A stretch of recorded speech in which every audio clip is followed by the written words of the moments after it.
다 같이 힘차게 박수 치면서 찬양합니다.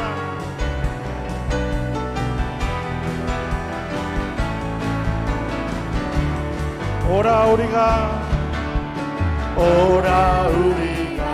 여호와의 산에 올라 하나님의 전에 이르자. 오라 우리가 여호와의 산에 올라 하나님의 전에 이르자. 다시 한번 찬양하죠. 오라 우리가 여호와의 산에 올라 하나님의 전에 이르자. 오라 우리가 여호와의 산에 올라 하나님의 전에 이르자. 주님의 도를 배우고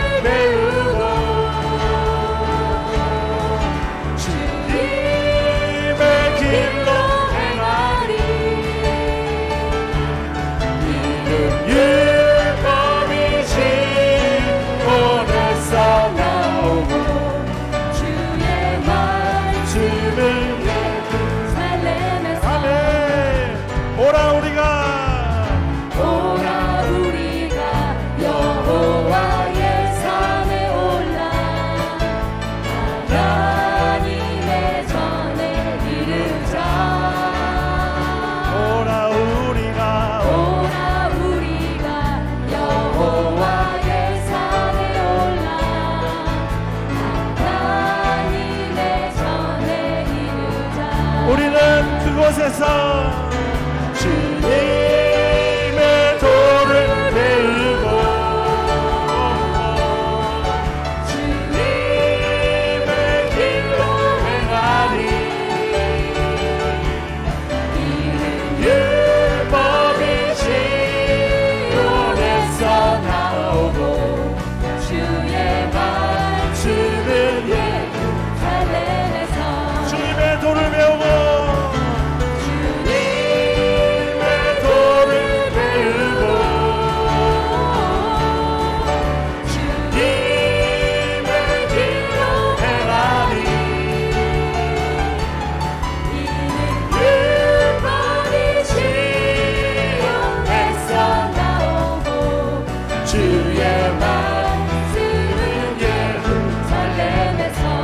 고백합시다. 예수보다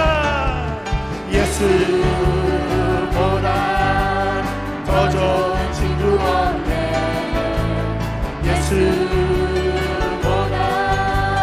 더 좋은 친구 없네. 예수보다 더 좋은 친구 없네. 예수보다 더 좋은 친구 없네. 외로울 때 다가와서 마음에 평화 주는 신실하신 나의 참 친구. 외로울 때 찾아와서 친구가 되어주는 사랑 많은 나의 참 친구.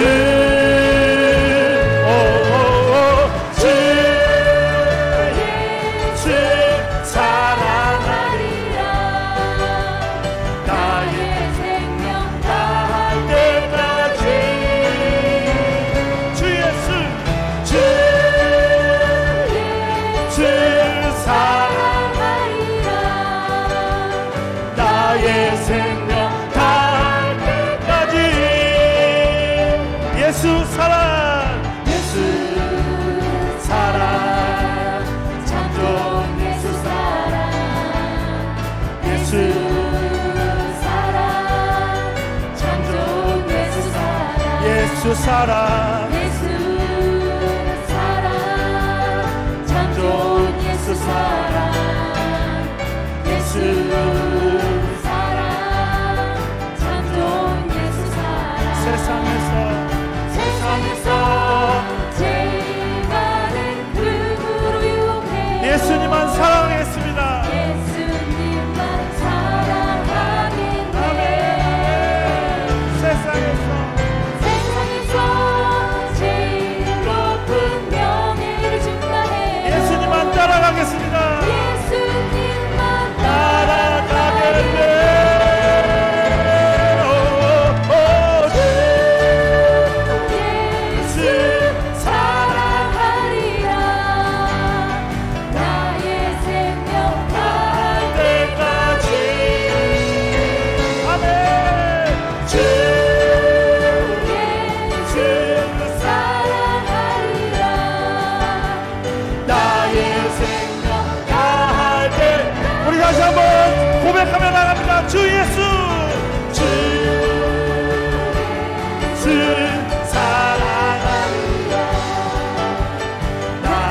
주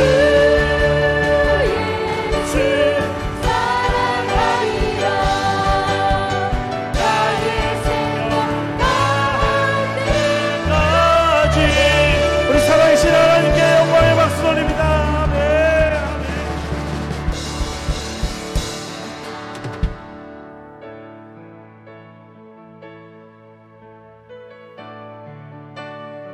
주님만을 찬양합니다. 주님만을 예배합니다. 다 같이 고백하죠. 나는 찬양하리라. 나는 찬양하리라. 주님 그 이름 찬양. 예수 크신 주 나 찬양하리라.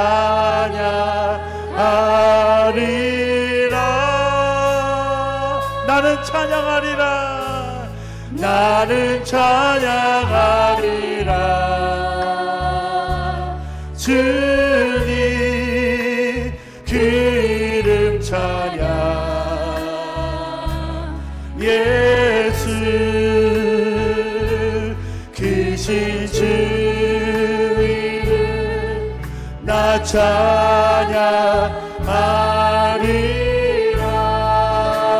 나는 영광 돌리리. 나는 영광 돌리리. 주님 영광의 이름. 예수 크신 주 나 찬양하리라.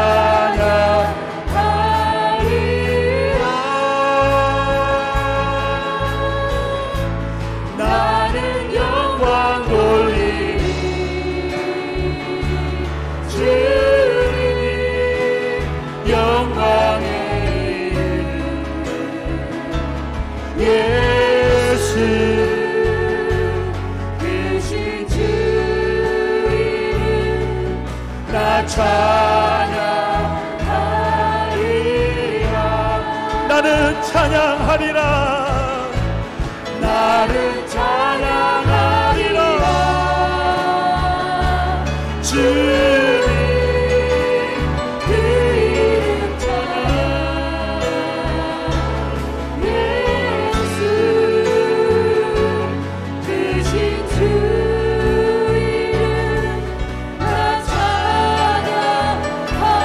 찬양하리라. 나는 찬양하리라. 주님 그 이름 찬양. 오 예수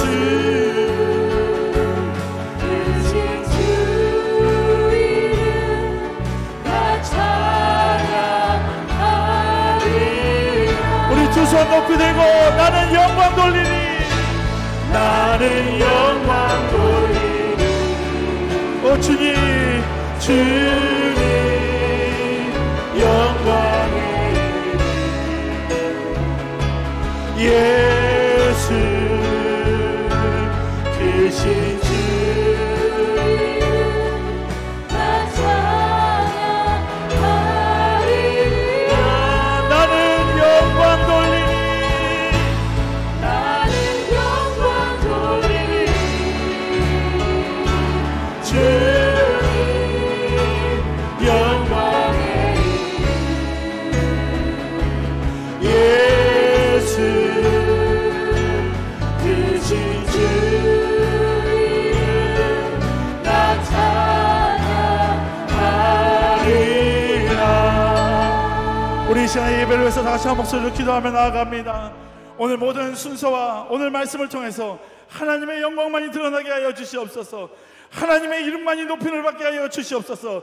우리 입술을 찬양해서 하나님 찬양 받으시게 합당하신 그 하나님이 영광 받아 주시옵소서. 오늘 모든 영광을 하나님께 돌리며 하나님께 감사하는 예배가 되게 하여 주시옵소서. 우리 다 같이 한 목소리로 기도하며 나아갑니다. 주여.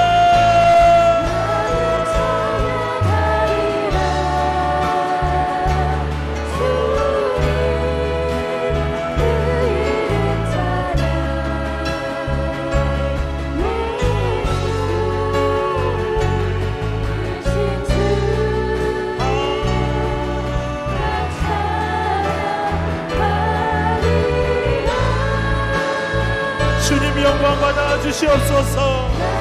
주님 찬양받아 주시옵소서.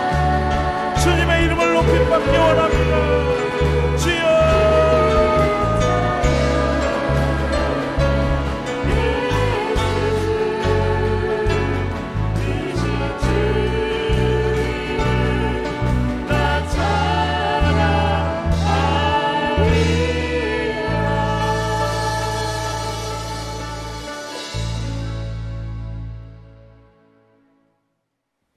찬양받기에 합당하신 하나님 아버지, 저희들 이 자리에 수요 예배로 모였습니다.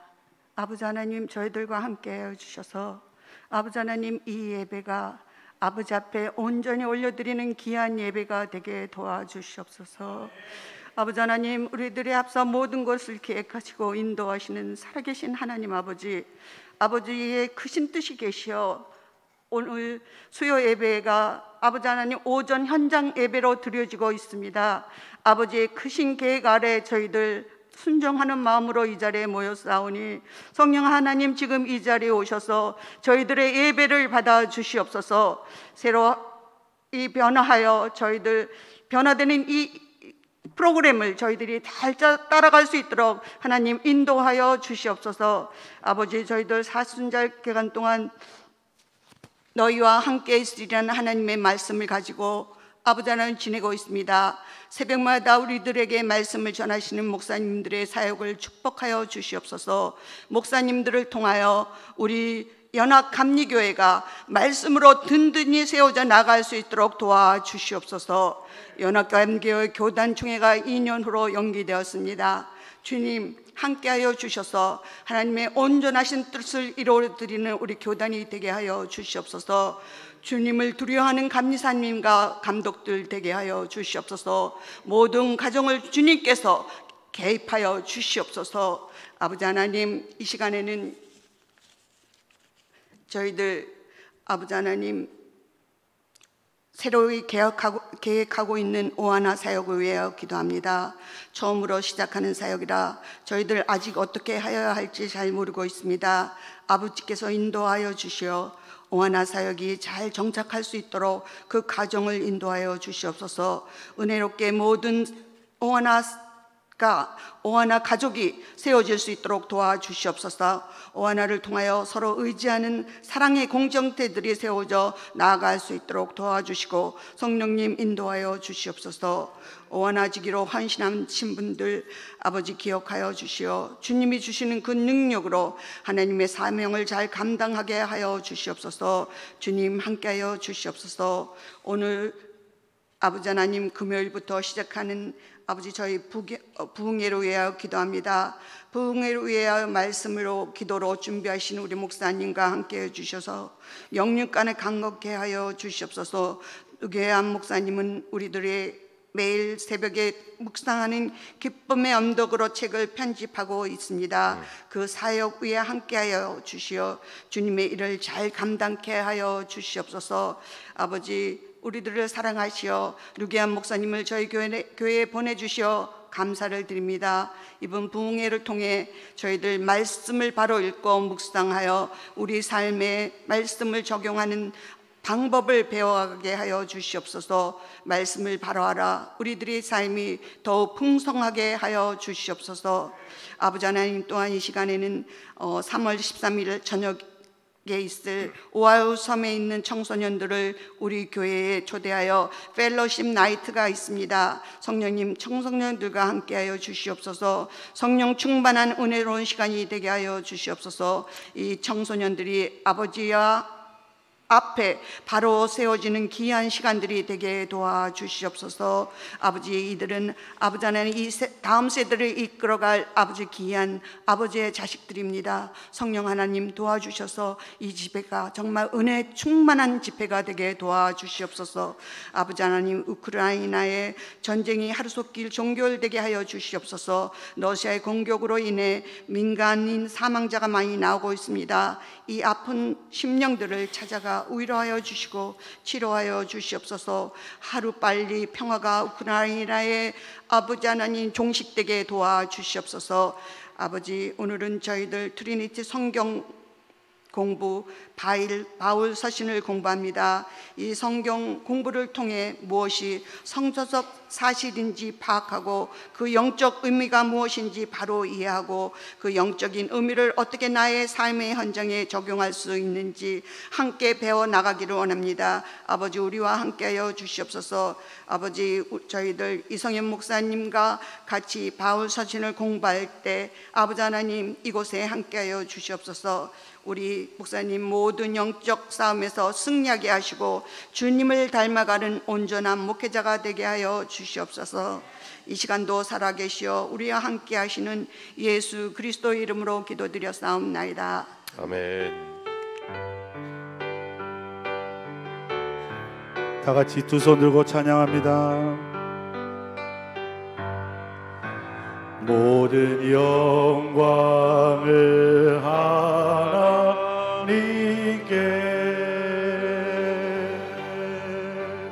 모든 영광을 하나님께,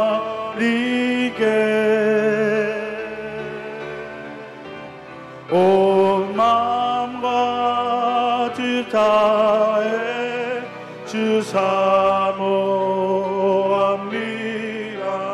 모든 영광을 하나님께. 아멘. 오늘 우리에게 주시는 하나님 말씀은 로마서 3장 23절과 24절입니다. 제가 봉독해 올리겠습니다. 모든 사람이 죄를 범하였음에 하나님의 영광이 이르지 못하더니 그리스도 안에 예수 안에 있는 속량으로 말미암아 하나님의 은혜로 값없이 의롭다 하심을 얻은 자 되었느니라. 아멘. 아멘. 네, 여러분, 오늘부터 수요 예배가 오전 10시에 현장에서 그리고 오후 7시 온라인으로 모이게 됩니다. 앞으로 10주간 동안은 트리니티 성경 공부를 저희들이 하게 될 터인데요. 이번에 바울 서신을 저희들이 공부합니다. 현재 한 80여 명이 등록을 해 주셔서 등록하신 분도 여러분 이렇게 오늘 참여하신 분도 계실 것이고 등록하시진 않았지만 수요 예배에 참여하시는 분들도 있을 겁니다. 여러분 참 잘 오셨습니다. 네, 특별히 등록하신 분들은 카톡 메시지를 통해서 양육부에서 여러분들에게 광고가 나갈 겁니다. 그러면 잘 보시고 같이 참여해 주시기를 바랍니다. 또 하나 광고는 우리 교회 이제 오하나를 이제 만들어가고 있지 않습니까? 소그룹 사역인데요. 현재까지 206명이 등록을 하셨습니다. 그래서 이제 만들어져가는 과정에 있는데 아직도 한 60명 정도가 등록을 신청을 하지 않은 분들이 계세요. 그래서 그분들로 하여금 다 등록하실 수 있도록 앞으로 일주일 동안 더 그레이스 피리어드를 드릴까 합니다. 그래서 다음 주일까지는 꼭 아직 신청을 못하신 분들은 꼭 신청을 해 주시기를 부탁을 드립니다. 여러분, 이 트리니티 성경 공부를 처음부터 시작하신 분들은 우리들이 처음에는 구약 개론을 쭉 배웠고요. 두 번째는 신약 개관을 쭉 배웠고요. 그리고 세 번째는 공관복음, 마태복음, 누가복음, 그리고 마가복음을 우리가 배웠죠. 그리고 네 번째로는 요한복음과 사도행전을 저희들이 공부를 했습니다. 이제 오늘부터 바울 서신을 여러분들과 함께 공부하기를 원합니다. 이 트리니티 성경 공부가 전체 10학기로 10개로 나누어져 있어요. 그러니까 여러분 이번에 끝나면 halfway 오신 겁니다. 앞으로 더 우리가 반 왔으니까 앞으로 계속해서 트리니티 성경 공부를 통해서 우리가 하나님의 말씀을 배우는 그런 기회가 될 수 있기를 바랍니다. 이 트리니티 성경 공부의 개념에 대해서 여러분 먼저 설명을 좀 드리면요. 여러분 다 이 교재 받으셨죠? 네, 교재 15페이지에 나와 있어요. 거기 보면 여러분 트리니티라고 하는 그 뜻이 성부, 성자, 성령, 그 하나님이 세 인격체시다. 그러면서도 한 분이시다라는 것을 의미하는 삼위일체가 바로 트리니티죠. 이 트리니티는 우리 기독교에서 가장 중요한 교리이기도 하고요. 그리고 이 트리니티를 통해서 하나님은 세 분이신데 이 세 분이 함께 사역을 하시는구나 하는 것을 알 수가 있습니다.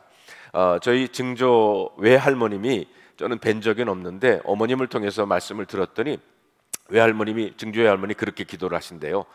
아버지 하나님, 또 예수님 하나님, 성령 하나님 세 분이서 잘 의논을 하셔서 응답해 주세요. 뭐 이렇게 기도를 하셨다고 하는 그 얘기를 들었어요. 우리 증조 외할머님이 배우시진 않으셨지만 그러나 트리니티에 대해서 분명히 하는 것을 알고 계시는구나 하는 것을 알게 됐습니다. 자, 하나님의 말씀은 이렇게 세 가지 형태로 우리에게 다가온다는 겁니다. 첫째는 사실, 팩트라는 거예요. 이 사실은 스토리, 역사적인 사실에서 출발을 한다는 겁니다. 두 번째로는 의미, 미닝입니다. 거기에는 역사적인, 문화적인, 그리고 종교적인 상황의 의미가 있고요. 어떤 경우에는 상징적인 의미도 있고 어떤 때는 영적인 의미도 있습니다. 세 번째로는 적용, 어플리케이션입니다. 말씀이 육신이 되지 않으면 그냥 재미있는 이야기고요. 단순한 신화나 동화에 그치지는 않습니다. 그래서 그 말씀이 우리의 삶 속에 적용이 되어야 된다는 거예요. 예를 들어서 우리들이 이제 1월 달에 그 창세기를 우리가 함께 묵상하지 않았습니까? 거기에 보면 야곱 얘기가 있죠. 야곱이 20년을 고향을 떠나 살다가 이제 고향으로 돌아오게 됩니다. 그런데 형 에서가 400명의 그 남자들을 이끌고 온다는 얘기를 듣고 겁이 나가지고 야복 강가에서 하나님을 매달리죠. 하나님께 매달렸는데 거기 그 가운데 회심의 시간을 갖게 되고요. 그리고 거기서 새로운 이름 이스라엘이라고 하는 이름을 받게 됩니다. 그게 사실이에요. 팩트입니다. 근데 거기에 의미는 이제 야곱이 새로운 삶을 시작했다고 하는 그 의미가 거기에 담겨져 있고, 그 말씀을 우리의 삶 속에 어떻게 적용을 할 거냐? 우리가 이 코로나 팬데믹 기간 동안에 다른 데 가지 못하고 늘 집안에 격리되어 있는 경우들도 있고, 이 코로나 2년이 우리들에게는 야복 강가와 같구나. 새로워지는 기간이고, 그리고 하나님을 만나는 그런 시간이구나 하는, 그렇게 우리들이 적용을 하면서 나도 새로운 삶을 시작하자, 이렇게 적용을 해볼 수가 있습니다. 자, 그래서 트리니티 성경 공부를 통해서 무엇이 성서적인 사실인지를 우리가 파악하고요, 그리고 영적인 의미가 무엇인지를 우리가 바로 이해를 해야 되고, 그 영적인 의미를 어떻게 나의 삶의 현장에 적용할 수 있는가 하는 것을 함께 배워가는 겁니다. 사실 이거는 우리가 성경 말씀을 묵상하기도 하죠. 그걸 quiet time, 큐티라고 하는데, 그 quiet time의 원리와도 같습니다.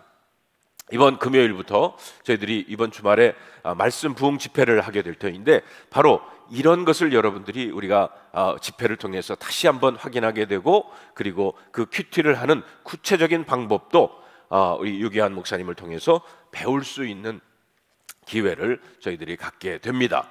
그래서 이번 말씀 부흥 집회에도 여러분들 모두 다 함께 참여해 주시기를 부탁을 드립니다.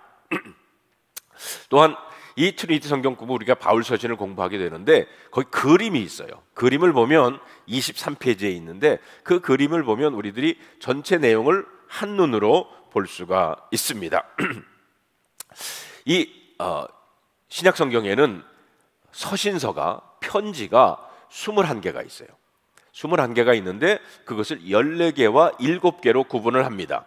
14개는 로마서부터 시작을 해서 히브리서까지인데요, 거기에 책 이름들은 그 편지를 받는 사람들의 수신자죠.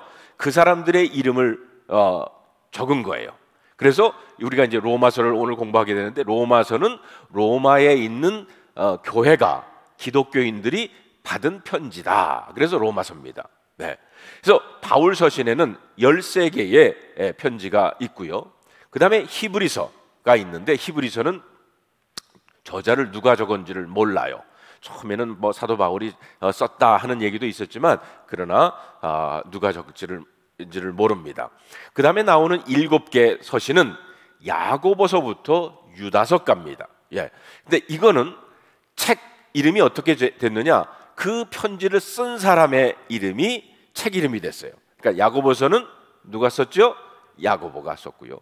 유다서는 유다가 쓴 것입니다. 자, 그런데 그 7개의 이 서신은 전체 교인들한테 보낸 편지고요. 그래서 이것은 일반 서신이다, 이렇게 이야기를 합니다. 자, 그러면 그 편지의 구조를 우리가 잠깐 보면 네 부분으로 나눠져 있는데, 첫째는 들어가는 말이에요. 네. 그래서 누가 썼고 누구에게 이 편지를 쓰고, 그리고 안부 인사도 있고요. 그리고 편지 받는 대상을 향한 기도 혹은 축복의 기도가 거기에 시작이 됩니다. 그 다음에 이제 두 번째는 본론으로 들어가면서 처음에는 신학적인 교훈을 거기에 적고 있습니다. 율법과 복음의 관계, 그리고 예수 그리스도에 대한 설명, 또 어떤 경우에는 이단에 대한 문제도 거기다가 쓰고 있어요. 그 다음에 본론 그 후반부에 보면 윤리적인 교훈을 거기에 싣고 있는데, 실제적으로 충고하는 말씀, 예수 믿는 자는 어떻게 살아야 하나 하는 것을 구체적으로 거기에 적고 있습니다. 그 다음에 네 번째 파트는 이제 맺는 말이죠. 안부 인사와 함께 축복 기도로 편지를 맺고 있습니다. 그래서 이제부터 10주 동안 우리가 바울 서신을 공부하게 될 텐데, 바울 서신은 13개가 있다는 것 여러분 아시기를 바랍니다. 오늘 정 집사님께서 우리 오늘 본문 말씀을 이제 읽어주셨는데, 이게 오늘 암송할 말씀이에요. 네, 그래서 로마서 3장 23절로 24절에 있는 말씀인데, 우리 다 같이 한번 읽어보겠습니다. 모든 사람이 죄를 범하였음에 하나님의 영광에 이르지 못하더니 그리스도 예수 안에 있는 속량으로 말미암아 하나님의 은혜로 값없이 의롭다 하심을 얻은 자 되었느니라. 여러분, 매 과마다 암송 말씀이 있어요. 그 말씀은 어떻게 보면 그 과에서 가장 중요한 말씀이다 하는 거죠. 그래서 여러분 이것은 꼭 외우시길 바라고요. 다음 주부터는 암송자를 이렇게 세워서 몇 분이 나와서 암송하는 그런 시간들이 있을 겁니다. 그래서 양육부에서 이번 주 암송 좀 해주세요 그러면 부탁을 하시면 여러분 두 마디로 응답을 하시면 됩니다. Yes와 of course. 네. 그래서 여러분들 적극적으로 암송에 참여해 주시기를 바랍니다. 자, 그러면 이 편지를 받은 그 교회가 로마 교회인데, 로마 교회의 기원을 어떻게 로마 교회가 생겼는지를 함께 보면, 유대인들이 어떻게 로마로 건너갔을까 정확치가 않아요. 그런데 주전 63년에 로마의 폼페이 장군이 예루살렘을 정복을 하고, 이때 노예로 잡혀온 유대인들이 로마 유대인 공동체를 시작했을 것이다, 이렇게 추측들을 합니다. 몇 가지 중요한 사건을 그날로 이렇게 날짜를 본다 그러면, 주 64년에 네로 황제 아시죠? 네로 황제가 로마에 거대한 그리스도 기독교 집단이 있던 것을 우리가 추정할 수가 있어요. 왜냐하면 로마에 불을 질러놓고 크리스천들이 불을 질렀다 이렇게 누명을 씌우지 않습니까? 그래서 분명히 그때 크리스천 기독교 집단이 있었다 하는 것을 우리가 알 수가 있고요. 또 주 57년 경우에는 바로 고린도에서 사도 바울이 이 로마서를 쓰게 된 거예요. 네.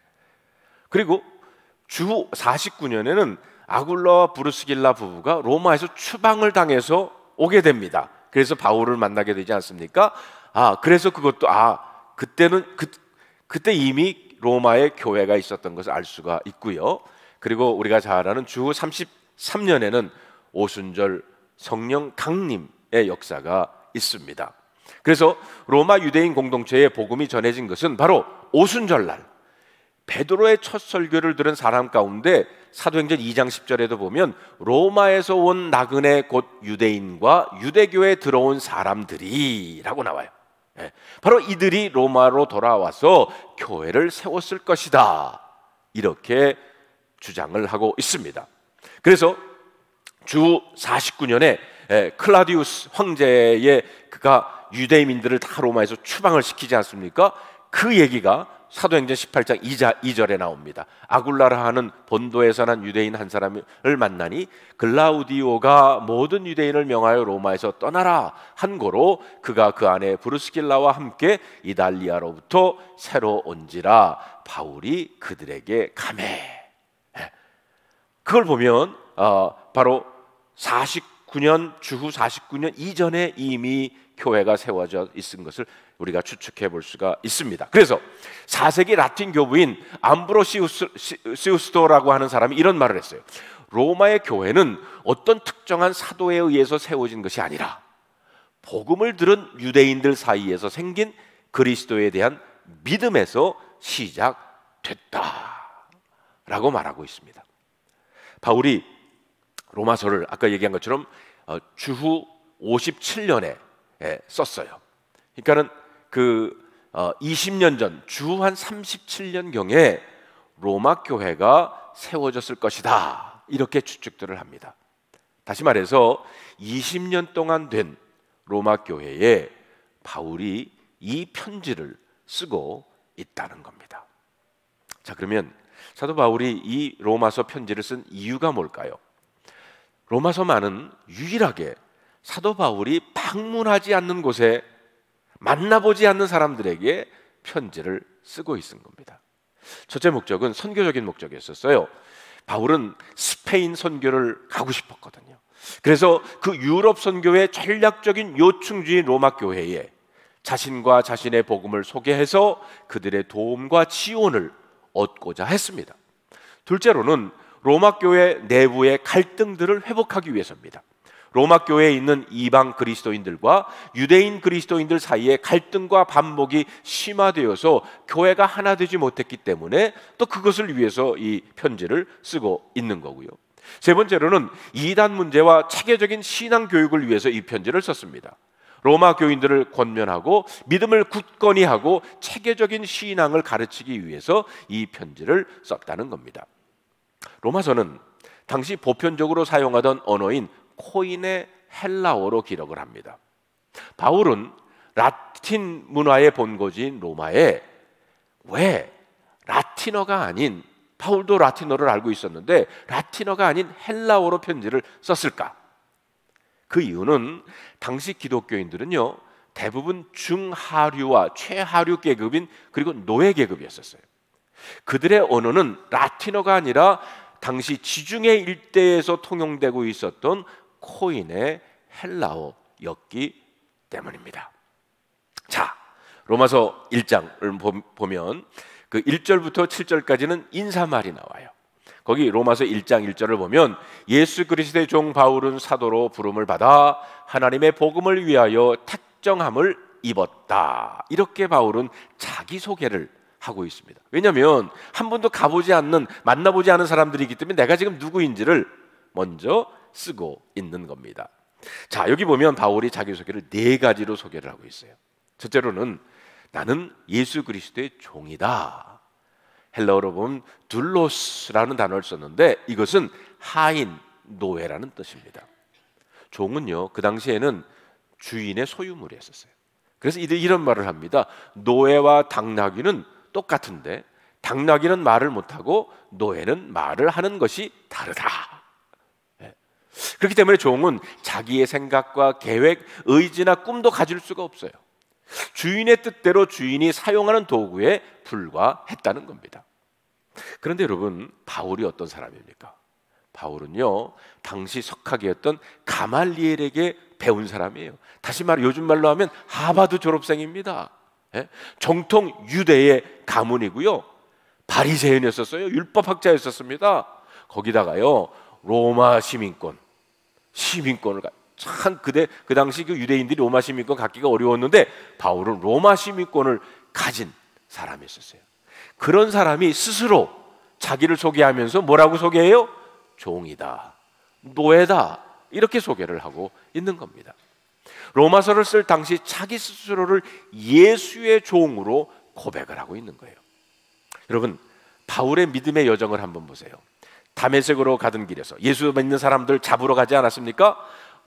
거기서 이제 어떻게 보면 강제적으로 예수님을 만나죠. 만난 후에 지금은 스스로 예수의 종이라고 고백할 수 있는 것은 분명히 어떻게 바울이 변했을까 하는 것을 우리가 알고 싶습니다. 로마서 1장 2절에 보면 이 복음은 하나님이 선지자들을 통하여 그 아들에게 관하여 성경에 미리 약속하신 것이다 라고 했어요. 다시 말하면 바울은요, 성경을 통해서 바로 복음이란 예수가 하나님의 아들이라는 사실을 깨닫게 되었다는 겁니다. 정리를 해보면 사도 바울은 다메섹 도상에서 부활하신 예수님을 만나게 됩니다. 이때 그의 마음은 결코 자원하는 종의 자세는 아니었었어요. 그러나 바울은 성경을 통해서 두 번째 예수님을 만남으로 그가 메시아임을 확인하는, 그러면서 자원하면서 종이 되었다는 겁니다. 그러면 바울은 언제 말씀으로 예수가 메시아임을 확인했을까요? 다메섹에서 부활의 주님을 만난 바울은요, 그 후에 아라비아에서 3년간 은둔 생활을 했다라고 갈라디아서에 기록을 하고 있습니다. 이 기간 동안 바울은 예언된 말씀 속에서 예수님을 만나게 되는 거죠. 구약의 말씀 속에서 예수님을 만나게 되는 거예요. 이사야서 같은 경우에 이사야서 11장에 보면 이새의 줄기에서 싹이 나는데 그분이 바로 메시아다. 또 이사야서 61장에 보면 가난한 자에게 복음을 전하기 위해서 성령의 기름 부음을 받은 종이다. 그리고 이사야서 53장에 보면 고난받은 종이다 라고 했어요. 여러분, 그래서 로마서 1장 3절로 4절에 보면 그의 아들에 관하여 말하면 육신으로는 다윗의 혈통에서 나셨고 이새의 줄기에서 난 싹이다라는 거죠. 성결의 영으로 죽은 자들 가운데 부활하사 고난받은 종이라는 거예요. 능력으로 하나님의 아들로 선포되었으니 곧 우리 주 예수 그리스도 신이라. 성령의 기름 부음 받은 종이라는 겁니다. 이 사실을 깨달은 바울의 심정은 어떠했겠습니까? 자기가 핍박하던 예수가 다른 사람도 아닌 자기 자신을 구원해 주셨다는 사실을 깨닫는 순간 엄청난 충격과 감격을 체험하지 않을 수 없었을 것입니다. 이런 과정을 통해서 바울은 억지로가 아니라 자원하는 마음으로 자신을 예수의 종으로 고백할 수 있었던 것입니다. 트리니티 성경 공부를 통해서 바울 같은 고백이 우리 모두에게 있기를 바랍니다. 그래서 한번 여러분 따라해 보시길 바랍니다. 예수는 나의 주인입니다. 나는 그분의 종입니다. 아멘. 여러분, 사도 바울의 자기소개처럼 첫째, 나는 예수 그리스도의 종입니다. 이렇게 소개를 했고요. 두 번째는 사도라고 그랬어요. 사도라고 하는 뜻은 부름받은 자라는 뜻입니다. 사도 바울은 나는 이방인에게 복음을 전하기 위해서 부름받은 자다라는 거예요. 그리고 세 번째는 뭐라고 그러냐면 하나님의 복음을 위해서 택함을 받았다. 이렇게 자기를 소개하고 있어요. 그러면서 7절에 보면요, 바울에게는 아주 독특한 축복 인사 말이 있어요. 뭐라고 인사를 하냐면 늘 7절에 보니까 은혜와 평강이 있기를 원한다 그랬어요. 여러분, 여기 은혜라고 하는 것은 이건 헬라식 은혜예요. 네. 카리스라고 하는 말을 썼는데 이것은 피조물에게 조건 없이 베푸시는 하나님의 사랑, 호의라는 거예요. 그래서 은혜라는 단어를 썼고요. 또 평강이라고 하는 것은 히브리식 인사입니다. 샬롬 아시죠? 네. 그 샬롬에서 위대한 개념으로 하나님의 구원이 완전히 실현된 평화와 안녕의 상태를 말하는 거예요. 그래서 사도 바울은 본인은 히브리 사람 아닙니까? 유대인 아닙니까? 그래서 히브리식 인사말로 평강, 그리고 이제 이방인들에게 복음을 전하기 위해서 또 헬라식 인사의 방법 은혜라는 말을 쓰고 있습니다. 은혜와 평강이 있기를 원합니다. 오늘 수요 예배에 참여하신 여러분 모두에게 은혜와 평강이 있기를 바랍니다. 자, 그리고 로마서 1장 8절부터 17절까지는 이제 바울은 로마에 몹시 가고 싶어 했던 자기의 마음을 거기에 적고 있습니다. 여러분 10절에 있는 말씀 다 같이 한번 읽어볼까요? 어떻게 하든지 이제 하나님의 뜻 안에서 너희에게로 나아갈 좋은 길 얻기를 구하노라. 여기 너희에게로 로마 사람, 로마 교회를 말하는 겁니다. 13절을 읽어봅시다. 형제들아, 내가 여러 번 너희에게 가고자 한 것을 너희가 모르기를 원하지 아니하노니 이는 너희 중에서도 다른 이방인 중에서와 같이 열매를 맺게 하려 함이로되 지금까지 길이 막혔도다. 지금까지 길이 막혔지만 그래서 못 갔지만 이제는 너희에게 가기를 원한다 하는 마음을 지금 바울이 표현하고 있어요. 자, 그러면 바울이 로마에 가고 싶었던 이유가 뭘까요? 아까 조금 봤던 로마서를 기록한 목적과도 같습니다. 선교적인 관점에서 모든 길은 로마로 통한다 그랬지 않습니까? 그래서 선교적인 관점에서 로마로 가기를 원했고요. 로마 교회에 이단이 들어와 잘못된 신앙이 확산될까 봐 그래서 로마로 가기를 원했어요. 그래서 로마서 1장 15절에 보면 그러므로 나는 할 수 있는 대로 로마에 있는 너희에게도 복음을 전하기를 원한다라고 했습니다. 자, 바울이 네 번째로 자기를 어떻게 소개하느냐? 바울은 자기 자신을 복음에 빚진 자다. 복음에 빚진 자다 이렇게 소개해요. 로마서 1장 14절에 보니까 헬라인이나 야만인이나 지혜 있는 자나 어리석은 자들에게 다 내가 빚진 자다라고 말합니다. 네. 여러분, 제가 오기 전에 여기 오기 전에 샌디에고에서 목회를 했을 때 그때 이제 막 우리 지금 오하나지기들 임명하고 막 지금 그러고 있지 않습니까? 거기는 이제 목장이라고 그랬고 그리고 목장이 이제 소그룹 이름이고 그 목자라고 그랬습니다. 근데 목자 한 분을 이제 임명을 했는데 문정란 집사님이라는 이분이 목자가 되셨어요. 근데 임명받은 소감을 이렇게 얘기를 하더라고요. 자기가 이 교회에 와서 목장을 통해서 받은 사랑이 너무 커서 사랑의 빚 갚는 의미에서 목자가 되기로 결심을 했습니다. 네. 그렇게 고백을 하셨어요. 여러분, 우리 자녀들에게 공부하라고 그럴 때 공부해서 남 주냐? 이렇게 얘기를 하잖아요. 저도 그런 말 많이 듣고 자랐는데 여러분, 공부해서 남 주는 겁니다. 요즘 노래 오디션 프로그램이 많은데 거기서도 보면 노래해서 남 주자. 잘 믿어서 남 주자. 이게 우리 신앙의 모토예요. 왜? 사랑에 빚진 자이기 때문에. 네. 사도 바울이 자기를 그렇게 소개하고 있어요. 나는 복음에 빚진 자입니다. 사랑에 빚진 자입니다. 이렇게 자기를 소개하고 있습니다. 자, 그 다음에 여러분 이건 꼭 잊지 마세요. 로마서 1장 16절 17절 이게 로마서의 주제예요. 네, 그러면 외우셔야 되겠죠? 네, 거기 보니까 우리 함께 읽어볼까요? 내가 복음을 부끄러워하지 아니하노니 이 복음은 모든 믿는 자에게 구원을 주시는 하나님의 능력이 됩니다. 먼저는 유대인에게요 그리고 헬라인에게로다. 복음에는 하나님의 의가 나타나서 믿음으로 믿음에 이르게 하나니 기록된 바 오직 의는 믿음으로 말미암아 살리라 함과 같으니라. 여기 복음이라는 단어가 많이 나오는데 복음이라고 하는 거 영어로 good news라고 하고요. 기쁜 소식이라는 뜻이죠. 헬라어로 보면 유앙겔리온이라고 말합니다. 자, 여러분 주전 490년경에 페르시아가 그리스를 침략을 했어요. 페르시아는요 엄청난 군대를 가지고 있고요. 그리고 그리스는 거기에 비해서 열악했습니다.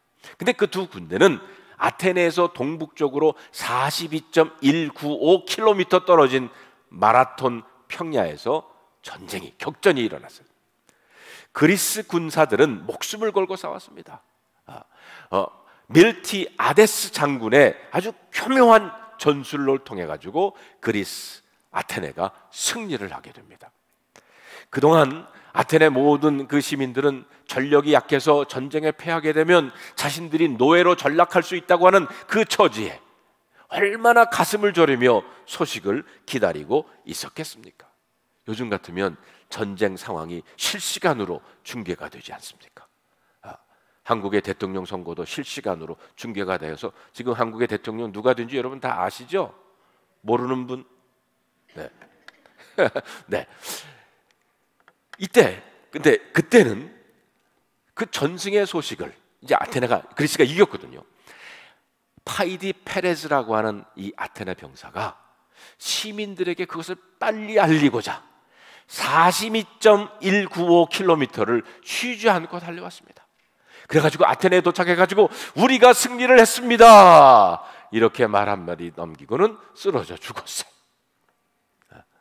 이 희생적인 공헌을 계승해서 마라톤 경기가 시작이 된 것이고, 마라톤 뛰는 그 거리가 42.195km 26.4마일을 뛰게 된 거예요. 이 기쁜 소식을 헬라어로 유앙겔리온이라고 합니다. 사도 바울은 이것을 기독교적으로 표현한 것이 바로 복음이라는 거예요. 자, 아까 읽은 그 로마서의 주제인 16절로 17절에 나타난 거기에 보면 구원에 대한 세 가지 원리가 거기에 나옵니다. 첫째는 구원은 믿음을 통해 이루어진다는 거예요. 율법을 행함으로 유대인으로 태어났기 때문에 구원받는 것이 아니라는 겁니다. 둘째로 믿음으로 구원받은 진리는 유대인과 헬라인에게 동일하게 적용된다는 겁니다. 구원은 어느 민족 누구에게나 유대인이든 헬라인이든 누구에게나 다 구원은 하나님께서 허락하셨다는 거예요. 근데 유대인에게 먼저, 그것은 복음이, 예수님이 유대인이시기 때문에 복음이 유대인에게서 시작을 했다는 의미예요. 세 번째로, 사람이 믿음을 통해 구원을 얻는 것은 사람이 예수를 믿을 때 하나님의 의를 통해서 구원을 얻는 것이라는 겁니다. 이것을 칭의, justification이라고 하는데, 이 것은 조금 나중에 여러분에게 좀 더 자세하게 설명을 해 드릴 겁니다. 자, 그러면서 로마서 이제 1장 18절부터 32절까지는 하나님의 진노에 대한 이야기를 거기서 하고 있습니다.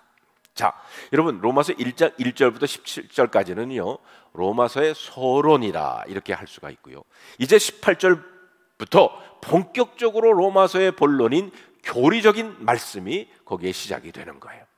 사람이 복음을 제대로 받으려면 자기가 어떤 처지에 놓여 있는 것을 분명히 알아야 된다는 거죠.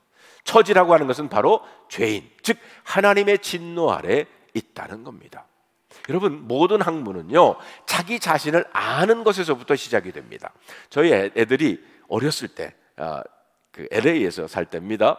둘째 아이가 초등학교 다닐 때입니다. 하루는 숙제를 해가는데 패밀리 트리를 그려오라는 거예요. 그래가지고 뭐 증조 할아버지 할머니 이렇게부터 시작을 해가지고 패밀리 트리를 이렇게 그려가지고 갔어요. 그건 뭐냐? 나는 이런 집안에서 태어났습니다. 나의 과거를 얘기하는 거고요. 또 아주 유치원 다녔던 그 막내가 하루는 자기가 좋아하는 장난감을 가지고 가야 되는데, 그래서 너 그거 왜 가지고 가냐 그랬더니 쇼앤텔 시간에 자기가 이 장난감을 왜 좋아하는지 애들한테 설명을 하는 그런 시간이, 숙제가 있었다는 거예요. 그 다음에 큰애가 중학생 때였는데 얘가 어렸을 때는 앵커우먼이 되고 싶었어요. 그래가지고 자기가 미래의 앵커우먼이 되고 싶습니다 해가지고 여러 가지 미국의 유명한 바버라 월트, 뭐 케이리 굿, 뭐 이런 그 앵커우먼들의 사진과 함께 거기다가 자기의 그 미래의 소망을 써가지고 가져가더라고요. 네. 그 다음에 제가 신학교 처음 갔을 때 첫 숙제가 뭐였냐면 지금까지 페이스 저니, 신앙의 여정을 써가는 것이 처음 숙제였습니다. 사도 바울도 예수 그리스도의 도를 가르치면서 내 자신이 누구이며 어떤 상태인가에서부터 시작을 합니다. 우리 모두는 죄인이고 하나님의 진노와 심판 아래 있다는 것입니다. 그래서 로마서 3장 10절에 보면 기록된 바 의인은 없나니 하나도 없으며. 자, 그러면 하나님의 진노라는 게 뭡니까? 첫째는 하나님의 진노는 인간의 죄에 대한 반응이라는 거죠. 하나님은 거룩하신 분이시기에 죄를 용납하지를 않습니다. 둘째로 하나님의 진노는 자녀에 대한 하나님의 사랑이에요. 남의 집 아이가 못된 짓을 하면요, 우리는 야, 참 안 됐네, 네 집 자식인지 그 부모 속개나 썩겠다. 그런데 자기 자식이면 어떻게 합니까? 때려서라도 이놈아 하라는 공부는 안 하고 이게 웬일이냐? 하나님이 여러분과 저를 사랑하시기에, 친자식으로 사랑하시기에 진노하시고 벌을 주신다는 겁니다. 자, 그러면 하나님은 무엇에 대해서 진노하십니까? 첫째는 진리를 막는 사람들의 불경건함에 대해서 진노를 하십니다. 여러분, 로마서 1장 18절에 보면 하나님의 진노가 불의로 진리를 막는 사람들의 모든 경건하지 않음과 불의에 대하여 하늘로부터 나타나나니 그랬어요. 여기 불경건이라고 하는 것은 ungodliness, godlessness, 하나님 없다는 뜻이에요. 하나님이 계시지 않는 것이 바로 불경건이라는 겁니다. 둘째로 고의적인 죄에 대해서 하나님은 진노하십니다. 여러분, 1장 19절에 보면 이는 하나님을 알만한 것이 그들 속에 보임이라 하나님께서 이를 그들에게 보이셨느니라. 21절에 보면 하나님을 알되 하나님을 영화롭게도 아니하며 감사하지도 아니하고 오히려 그 생각이 허망하여지며 미련한 마음이 어두워졌나니. 하나님을 알면서도 영화롭지 않게 하는 게 죄고요, 하나님을 알면서도 감사하지 않는 게 죄라는 거예요. 여러분, 그 당시 로마의 상황에 대해서 윌리엄 버클리라고 하는 영국 성서학자가 로마의 타락 3가지를 지적하고 있습니다. 첫째로는 out of control, 로마는 아무것도 억제할 수 없는 시대였다. 둘째로는 age of unparalleled luxury, 유례 없는 사치의 시대였다. 셋째로는 age of unparalleled immorality, 유례가 없는 부도덕의 시대였다는 거예요. 그래서 루키우스, 아나니우스, 세네카라고 하는 로마의 철학자가 자기 로마의 시대에 대해서 이렇게 말하고 있어요. 로마의 여인들은 이혼하기 위해 결혼했고 결혼하기 위해 이혼했다. 이렇게 말하고 있습니다. 하나님의 진노는, 자, 그러면 무엇을 의미합니까? 하나님의 진노는 사람들이 하고 싶은 대로 하도록 내버려 두었다는 거예요. 여러분, 24절에 보면 마음의 정욕대로 내버려 두었다. 그래서 그 25절로 가보면 그것이 우상숭배의 죄가 되었다 그랬어요. 24절 25절을 보면 그러므로 하나님께서 그들을 마음의 정욕대로 더러움에 내버려 두사 그들의 몸을 서로 욕되게 하게 하셨으니 이는 그들이 하나님의 진리를 거짓 것으로 바꾸어 피조물을 조물주보다 더 경배하고 섬김이라. 주는 곧 영원히 찬송할지니라. 아멘. 두 번째로 26절을 보면 부끄러운 욕심을 내버려뒀다는 거예요. 그게 성적인 타락입니다. 이 때문에 하나님께서 그들을 부끄러운 욕심에 내버려 두셨으니 곧 그들의 여자들도 순리대로 쓸 것을 바꾸어 영리로 쓰며 그와 같이 남자들도 순리대로 여자 쓰기를 버리고 서로 행하여 음욕이 부릴 듯하며 남자가 남자와 더불어 부끄러운 일을 행하여 그들의 그릇 때문에 상당한 보응을 그들 자신이 받았느니라. 성적인 타락이죠. 28절에 보면 상실한 마음대로 내버려 뒀다고 그랬어요. 그래서 하나님을 마음에 두기 싫어하는 사람들이 범하는 21가지의 죄를 29절부터 32절까지 기록하고 있습니다. 또한 그들이 마음에 하나님 두기를 싫어하며 하나님께서 그들을 그 상실한 마음대로 내버려 두사 합당하지 못한 일을 하게 하셨으니. 사람들이 욕심대로 마음대로 무슨 짓을 하든 할 수 있게 된 그 상태가 바로 하나님의 진노 아래에 있음을 증명한다는 것입니다. 여러분, 26절에 27절에 있는 말씀을 다시 한번 읽어보면 이 때문에 하나님께서 그들을 부끄러운 욕심에 내버려 두셨으니 곧 그들의 여자들도 순리대로 쓸 것을 바꾸어 영리대로 쓰고 그와 같이 남자들도 순리대로 여자 쓰기를 버리고 서로 향하여 음욕이 불붙듯하며 남자가 남자와 더불어 부끄러운 일을 행하여 그들의 그릇됨이 상당한 보응을 그들 자신이 받았느니라. 여러분, 이 말씀이 어떤 성적 타락의 모습입니까? 바로 동성애입니다. 인간이 하나님을 떠남으로 인해 빠지게 된 심각한 죄가 성적 타락인데 24절에 보면 그러므로 하나님께서 그들을 마음의 정욕대로 더러움에 내버려 두사 그들의 몸을 서로 욕되게 하게 하셨으니. 동성애는 하나님의 창조 섭리에 어긋나는 것이고요, 하나님의 질서를 깨는 겁니다. 26절에 보니까 순리대로 쓸 것을 바꾸어 영리로 썼다고 그랬어요. 여러분, 초기 로마 황제 15명을 조사해 본 결과 14명이 동성애자였다는 연구 보고서가 있습니다. 황제는요, 마음 놓고 처와 첩을 수두룩하게 거늘 수 있는 처지였음에도 불구하고 비정상적인 성행위를 즐겼다는 거예요. 동시에 비정상적인 것을 자연스럽게 인정하는 당시의 상황에도 우리는 주목해야 합니다. 그래서 짐승과 교합하는 일까지 대수롭지 않게 여길 정도로 그 당시 상황은 인간이 얼마나 타락할 수 있는가를 보여주고 있습니다. 성도 여러분, 사회가 인정한다고, 나라와 정부가 인정한다고 거기에 맞추어 말씀도 진리도 바꾸어야 합니까? 그런 로마 사회를 향해서 바울은 가만히 있을 수 없었던 겁니다. 사도 바울은 로마의 타락한 죄를 고발하고 있는 거예요.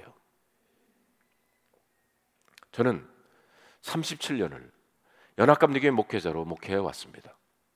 연합감리교회가 동성애 문제로 갈등하고 에너지를 거기에 쏟고 있는 것이 저는 안타까워요. 저는 시대에 따라 진리의 말씀이 변한다고 믿지 않습니다. 오히려 시대가 말씀으로 변화해야 된다고 믿습니다. 여러분, 연합감리교회 우리 갈등을 여러분에게 조금 알려드리면, 여러분, 우리 지금 장정에도요, 동성애자들 여러분 사랑해야 됩니다. 왜? 그들도 하나님의 자녀예요. 그들도 회개하고, 우리가 죄를 지으면 회개하고 하나님 돌아오는 것처럼 그들도 회개하고 돌아와야 합니다.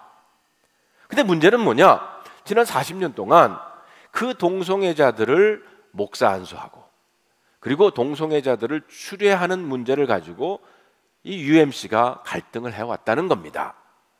그러다가 2019년 2월 특별총회가 열렸어요. 그래서 동성애자들 목사 안수하는 것을 불가하고 결혼 주례하는 것을 불가한다 하는 것이 438대 384로 통과가 됐어요. 그럼에도 불구하고 동성애 지지자들과 그리고 그 연회가 그 결정을 불복하면서 갈등이 일어나게 된 겁니다. 그래서 양쪽에 있는 사람들이 같이 모여가지고, 그러면 2019년 12월에 Protocol of Reconciliation and Grace Through Separation, 자, 이러지 말고 우리가 사이좋게 헤어지자, 사이좋게 자기 각자 그 교회가 건물 거지고 우리가 우리 신학에, 우리의 믿음에 맞는 것으로 헤어지자 하는 것을 협의를 했어요. 그래가지고 2020년 5월에 특별총회를 열어가지고 그것을 패스를 하면 분리가 됐었어요. 그런데 2020년 2월 달에 뭐가 일어났습니까? 코로나 팬데믹이 일어난 거예요. 모일 수가 없었어요. 그래서 2021년 8월로 연기를 했습니다. 근데 2021년 8월이 됐는데도 아직 코로나 팬데믹 때문에 2022년 올해 8월로 연기를 했어요.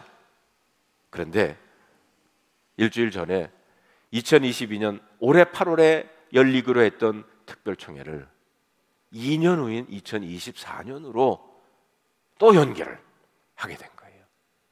이유가 뭐냐면 코로나 팬데믹, 그리고 아프리카에도 UMC 대표들이 있는데 그분들이 비자를 못 받는데요, 그 문제 때문에 2024년으로 연기가 됐습니다. 이 프로토콜이 과연 그때까지 존재하고 그리고 패스가 될까에 대한 불확실하게 됐어요. 우리 교회의, 그리고 우리 교단의 미래가 불확실합니다. 여러분, 이 시간 잠깐 우리 포즈하고 우리 교단을 위해서 좀 기도했으면 좋겠어요. 잠깐 기도하겠습니다. 하나님, 말씀은 하나님께서 말씀을 우리에게 구약을 통해서 신약을 통해서 주시고 그 말씀이 시대에 따라 변하는 것이 아니라 말씀을 통해서 시대가 변화해야 되는데 그렇지 못한 상황이 일어나면서 마음이 안타깝습니다. 프로토콜을 협의해서 그 협약서가 패스되기를 기다리고 있었는데 그것을 결정하는 회의가 2년 뒤로 미루어졌다는 이야기를 들으면서 어찌하여 이런 일이 일어납니까? 하나님, 어찌하여 이런 기도가 나올 수밖에는 없습니다. 하나님, 우리 연합감리교회의 미래에도 하나님 손에 있는 줄로 압니다. 그러하기에 이제 그것을 하나님 손에 맡기고 하나님이 역사하시는 구원의 역사를 우리가 가만히 서서 볼 수 있는 그 역사를 보여주시옵소서. 그러기 위해서 내가 먼저 하나님 앞에 경건한 자로 설 수 있도록 우리 한 사람 한 사람을 주님 인도하여 주시옵소서. 우리 주 예수 그리스도의 이름으로 간절히 기도하옵나이다. 아멘. 자, 로마서로 돌아와서 이제 2장 1절부터 3장 20절까지는요 유대인들을 향한 하나님의 진노를 적고 있습니다. 지금까지 앞에는 이방인들을 향한 하나님의 진노였다 그러면 여기서부터는 유대인들을 향한 하나님의 진노의 모습입니다. 자, 그러면 유대인들을 책망하신 이유가 뭘까요? 그것은 두 가지, 위선과 교만입니다. 첫째는 남에게는 어떻게 하라고 가르치면서 자신들은 그렇게 살지 못했다는 거예요. 로마서 2장 21절에 보면 그러면 다른 사람을 가르치는 네가 내 자신은 가르치지 아니하느냐? 도둑질하지 말라 선포하는 네가 도둑질하느냐? 둘째로는 신앙의 형식은 있지만 내용이 문제라는 거예요. 25절에 보면 내가 율법을 행하면 할례가 유익하나 만일 율법을 범하면 네 할례는 무할례가 되느니라. 유대인들에게 할례가 중요한 것은 하나님과 아브라함, 즉 유대인들과의 그 언약의 증표였기 때문입니다. 태어나면서 유대인들은 8일 만에 할례를 받았어요. 유대인들은 할례를 너무 귀하게 여긴 나머지 착각에 빠지게 됩니다. 할례를 구원의 수단으로 여기게 된 거예요. 그래서 할례라고 하는 형식, 형태는 있는데 언약을 지키는 삶의 내용이 없다는 겁니다. 오늘날 우리도 의미는 잊어버린 채 형식만 살아있는 형식주의자 혹은 율법주의자가 아닌가 하는 생각을 해보게 돼요. 여러분, 코로나 팬데믹이 우리들의 그 형식적인 면을 깨트려 버린 것 같습니다. 예배를 드리더라도 예를 들어보면 예배의 형식이 많이 바뀌지 않았습니까? 이제는 온라인으로도 예배를 드릴 수 있어요. 그래서 형식주의에 빠지지 않는 것은 다행이지만 하나 걱정은 그러다가 내용 자체도 아예 잃어버리는 것은 아닐까 하는 두려움은 있습니다. 자, 그런데 여기에 하나님의 딜레마가 있다는 거예요. 첫째로 죄 아래에 있는 인간을 구원할 수 있는 다른 길은 없는가? 로마서 3장 19절과 20절에 보면 우리가 알거니와 무릇 율법이 말하는 바는 율법 아래에 있는 자들에게 말하는 것이니 이는 모든 입을 막고 온 세상으로 하나님의 심판 아래 있게 하려 함이라. 그러므로 율법의 행위로 그의 앞에 의롭다 하심을 얻은 육체가 없나니 율법으로는 죄를 깨달음이니라. 하나님은 인간에게 율법을 완전히 행하면 구원해 주시겠다는 길을 제시하셨어요. 그런데 수천 년 동안 하나님이 얻은 결론은 인간은 도무지 율법을 온전히 지킬 수 없다는 것입니다. 인간을 의롭게 하려고 주어진 율법이 오히려 인간을 죄인으로 만든 거예요. 그러므로 율법을 지킴으로써 하나님 앞에서 인정받을 수 있는 사람은 아무도 없다는 것입니다. 그렇다면 인간이 지키지 못할 율법을 폐기하는 것이 옳지 않습니까? 율법은 하나님의 성품이 어떠며 그의 뜻이 무엇인가를 가르쳐주는 법입니다. 율법 없이는 하나님과의 그의 성품을 제대로 알 수가 없다는 거예요. 지키지도 못하는 율법과 폐기할 수도 없는 율법 사이에 딜레마 속에서 하나님은 인간 구원을 위한 다른 방법을 생각하셔야만 했습니다. 둘째로 하나님의 딜레마는 사랑과 의라고 하는 하나님의 두 가지 속성 때문입니다. 하나님은 자비로우셔서 우리가 지은 죄에 대해 벌하는 것을 원치 않으십니다. 용서해 주고 싶어 하십니다. 왜냐하면 하나님은 사랑이기 때문입니다. 그러나 하나님은 또한 의로우시기 때문에 우리를 반드시 죄인을 반드시 벌하셔야 합니다. 하나님의 딜레마는 이처럼 사랑과 의라고 하는 하나님의 속성 사이에서 당신의 백성이 죄를 지었지만 눈 감아줄 수도, 그렇다고 멸망시킬 수도 없다는 것이 하나님의 딜레마예요. 그래서 하나님은 새로운 구원의 길, 그것을 찾아야 하셨어요. 그것이 바로 로마서 3장 21절부터 30절에 나오는 겁니다. 21절에 보면 이제는 율법 외에 하나님의 한 의가 나타났으니 율법과 선지자들에게 증거를 받은 것이라. 여기 이제는 이라고 하는 단어 중요해요. 이전에는 율법을 다 지켜야만 구원을 얻을 수 있었는데 이제는 새로운 구원의 길이 열렸다는 겁니다.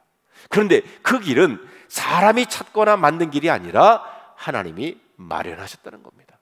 이것은 행함으로 구원받는 율법의 시대로부터 믿음으로 구원받는 복음의 시대로 넘어가는 것을 의미합니다. 그럼 새로 열린 구원의 길은 구체적으로 무엇을 말하는 겁니까? 22절에 3장 22절에 보면 곧 예수 그리스도를 믿음으로 말미암아 모든 믿는 자에게는 미치는 하나님의 의인이 차별이 없느니라. 이 말씀은 예수 그리스도를 믿는 사람이면 누구든지 차별을 두지 않고 하나님께서 의롭다고 인정해 주시겠다는 거예요. 23절에 보니까 모든 사람이 죄를 범하였음에 하나님의 영광에 이르지 못한다고 그랬어요.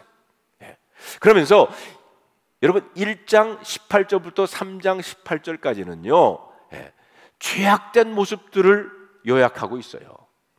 모든 하나님의 진노 아래에 있는 사람들입니다. 그러면서 24절에 보면 그리스도 예수 안에 있는 속량으로 말미암아 하나님의 은혜로 값없이 의롭다 하심을 얻은 자 되었느니라. 자, 여기 속량이라고 하는 단어가 나오는데 이건 무슨 뜻이냐? 노예 주인에게 몸값을 주고 종 노예를 풀어준다는 거예요. 죄의 노예로 살고 있을 때 예수 그리스도께서 십자가 위에서 피를 흘리시고 그것으로 우리 죄값을 치르셨다는 겁니다. 그렇기 때문에 여러분과 저는 얼마짜리입니까? 여러분과 저는 얼마짜리예요? 예수짜리입니다. 우리에게는 값없이 은혜로 받은 은혜지만요 하나님께는 아들의 피로 엄청난 값을 치르신 거예요. 이걸 바로 칭의, justification, 의롭다고 인정받는 것을 뜻합니다. 여러분, 고대 법정 그 재판을 이제 보면요, 어떤 사람이 죄를 지어서 재판받기를 위해 법정에 섰는데 누군가 그 형벌을 대신 받겠다고 자처할 경우에 재판관은요 죄를 자처한 사람이 대신 형벌을 받게 합니다. 그리고 그 죄인은 죄가 없다고 인정을 해줘요. 이게 바로 칭의라는 거예요. 예수 그리스도의 십자가의 은혜를 믿고 그 십자가의 보혈이 나를 구원했다는 것을 믿을 때 이것이 나에게 하나님의 의가 되어서 죄인인 내가 의인으로 인정받는 겁니다. 내가 의로운 생활을 해서가 아니에요. 내가 예수 그리스도의 십자가의 은혜를 내가 믿으면 하나님의 의로 인해서 내가 의인으로 인정을 받는다는 겁니다. 내 의가 아니라 누구의 의입니까? 하나님의 의입니다. 그러면서 로마서 4장에 보면 아브라함의 믿음을 말하고 있습니다. 4장에서 아브라함을 예로 들어 칭의를 설명하고 있는 거예요. 바울은 대단히 중요한 문제를 다루면서 왜 하필 아브라함을 예로 들었을까? 첫째, 아브라함은요 유대인들이 최고로 존경하는 대상입니다. 믿음의 조상 아닙니까? 둘째, 아브라함 하면 모르는 사람들이 없기 때문이고요. 셋째, 아브라함은 모세 이전의 사람이기 때문에 아브라함은 율법이고 십계명이고 상관이 없어요.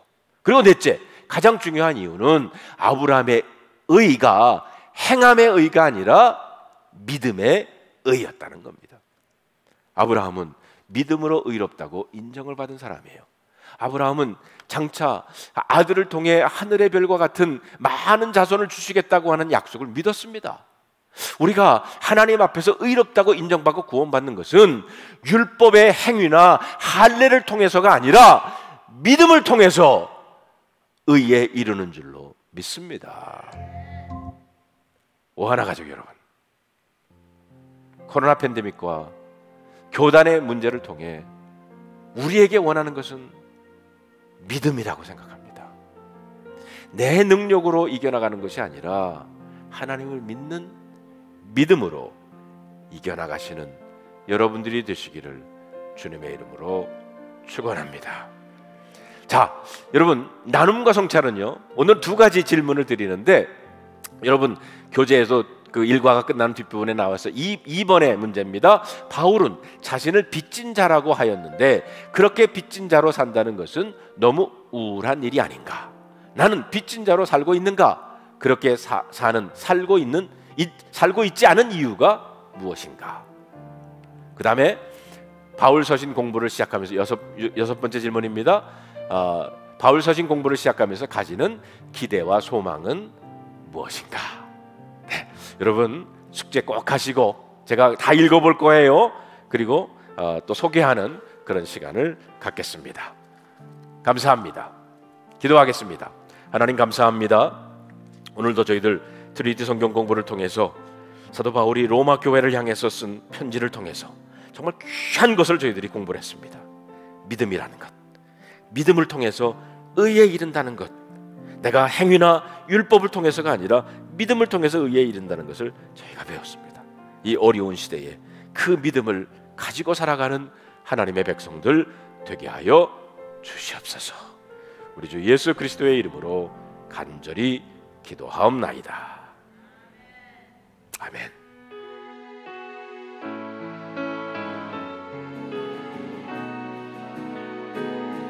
두 손 들고 찬양합니다. 두 손 들고 찬양합니다. 다시 오실 왕 여호와께 오직 주만이 나를 다스리네. 나 주님만을 섬기리. 헛된 마음 버리고 성령이여 내 영혼 충만하게 하소서. 주님 앞에